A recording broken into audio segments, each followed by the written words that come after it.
off on another little adventure for lobster mushrooms. And we're in northern Minnesota again, in Crow Wing County.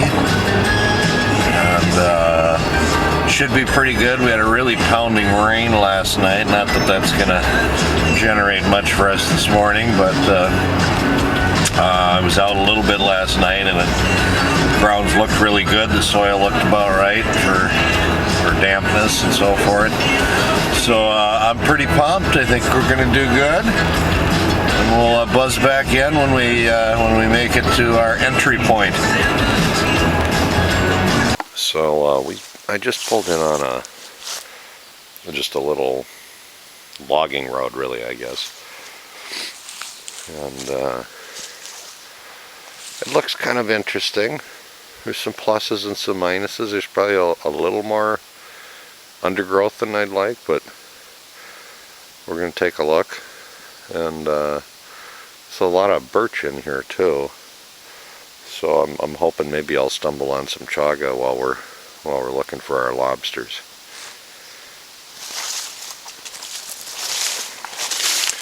So as I've continued down slightly in elevation, you'll see that the ground cover here is a lot less, but unfortunately it's too damp. There's this would easily fill in with water and a big hard rain, I would think, for extended periods and that kind of thing. Although, on a good note, there certainly are the right host mushrooms around here. There's a group of ruchula there, and there's plenty of dead ones laying around. But I also, just anecdotally, I seem to find more in areas that have a little more down timber, big timber that's been laying on the ground for a while. So I think I'm going to move up to a little bit higher ground. So I've been steadily making my way up this higher ground that I spoke of. And, you know, there's another thing that occurs to me, which is if you're walking around for a while and things look good, but it's really just not producing much of anything in the way of mushrooms, not even necessarily what you're looking for, but mushrooms in general, not a good sign. And often you sort of get bogged down looking in areas, like I say, that quote look good, but I think you're much better served to pack it up and move on to something that looks better, and start looking for more sign again, which is what I'm going to do. So we're up high, a little higher on a ridge, just down the road a piece, and I always like checking the perimeter of a big hole like you're seeing below me here, and there's usually some interesting finds somewhere on the sides of the hole, on the top of the hole, and here on the edge of the hole is a cousin to the chanterelle called yellowfoot, and as you can see, the color's a little darker hue. It's not that egg yolk yellow. The gills do not look exactly like a chanterelle, but you know, you can certainly see some similarities. Also, the stem, the stipe, is hollow rather than solid when you break it open, and they have a sort of a unique smell. I don't know that I would even say it's a delicious smell. it's not a bad smell, but it's an original one. The taste is sort of a smoky, peppery flavor, and that's an edible. They're awfully pretty. They almost look like a combination of a black trumpet as far as the gills go, and the chanterelle a little bit as far as the color and the shape. Here's another interesting one, which is a type of bolete, and lots of them. This one in particular stains of a pretty brilliant hue of blue, and if you notice when I break it apart here, it starts out white, but fairly quickly turns to a really beautiful cobalt, almost cobalt blue. And this is an edible.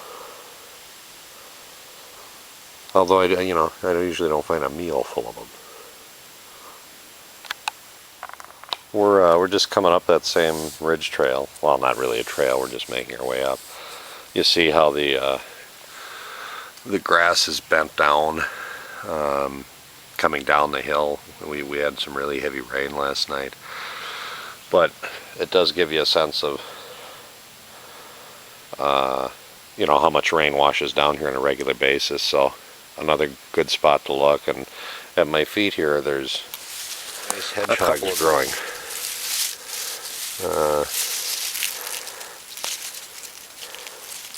There we go. And in good shape, and there are those teeth rather than gills that hang down, so it's pretty obvious. Not going to find many lookalikes. And again, a choice edible. And a little bit over to the right, I just noticed there's one lone chanterelle growing. So actually, as I get a little closer, not a chanterelle. Not sure what it is, but it's a gilled mushroom that looks a bit like a rucola, but I'm not real sure. And at my feet here, looks like another little baby hedgehog. So we're not finding the lobsters yet, but we're finding a few interesting things along the way. Still on the hunt. Where's the lobsters? But here's a nice chicken in the woods. It's looks like it's in great shape. We'll grab that. Still no lobsters, but we're in a little bit different area here. A little more pine, but still oak, mostly red oak, and a few poplar, a few beech. I wish there was a little more hardwood, but it's an area that I've been looking at for a while, so we'll see what's here. Oh, by the way, if you come across that, not a mushroom. Probably don't want to pick it. So I started picking a couple of hedgehogs I found, some real nice ones, and as usual, the more you start looking around, the more you start seeing. And there's another one. There's another one. There's one out there. And I'm sure within all this area here we'll pick up quite a few more. I see an absolutely enormous one over there that we'll go check out in a minute. Here's 3 more in that enormous one I mentioned.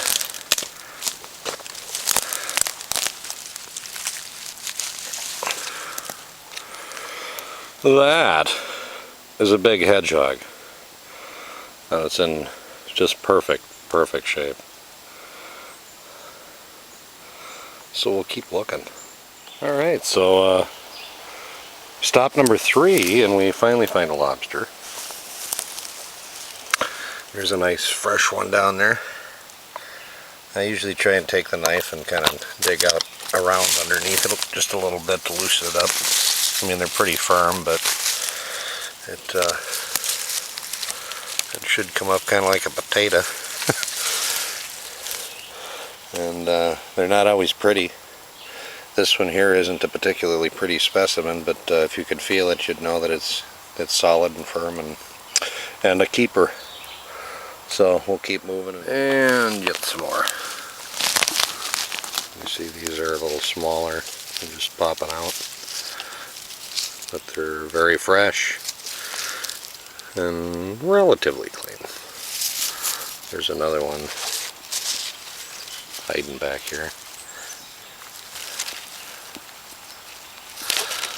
And they're often half submerged under the soil like you're seeing here, so take a little extra time to look around you.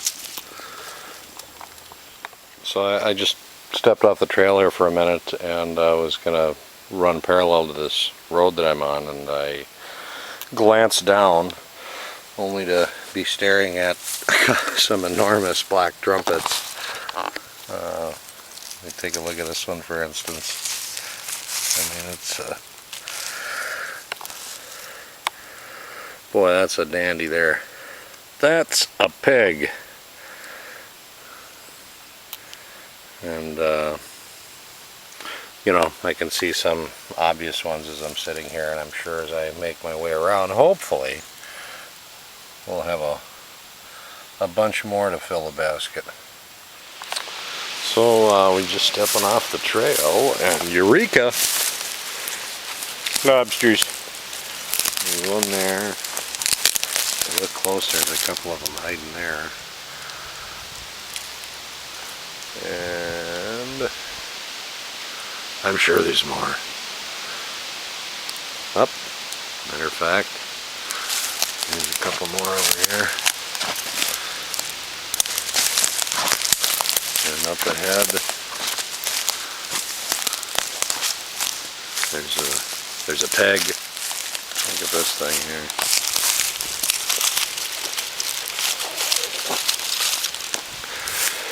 Yeah, it's a pretty good sized lobster. So I think we're on quite a few here. Take a little time to collect some.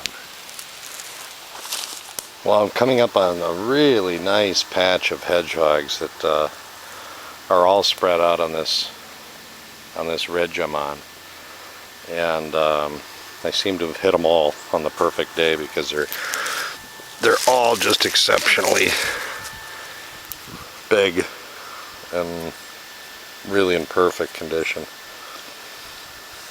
Let me see, there's a couple more here, and I've been picking them up. Oh, you know, every 10 yards or so I'll find another group, and most of them about the same size, about like this.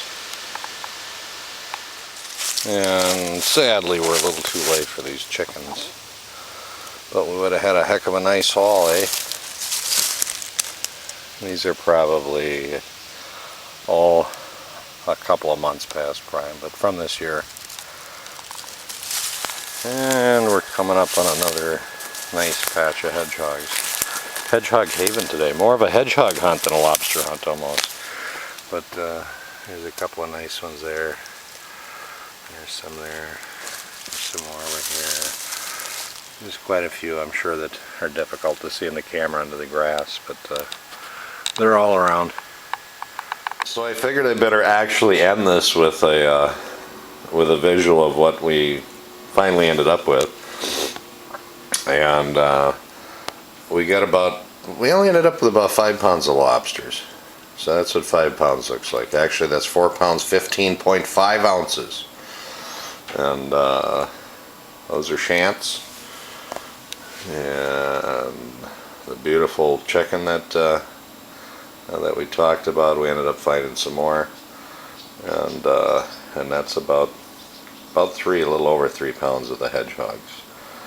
So overall, not a bad day, not a fabulous day, but you know, not a day to be shameful about at all. So hope you enjoyed it, and you get out there and find some for yourselves.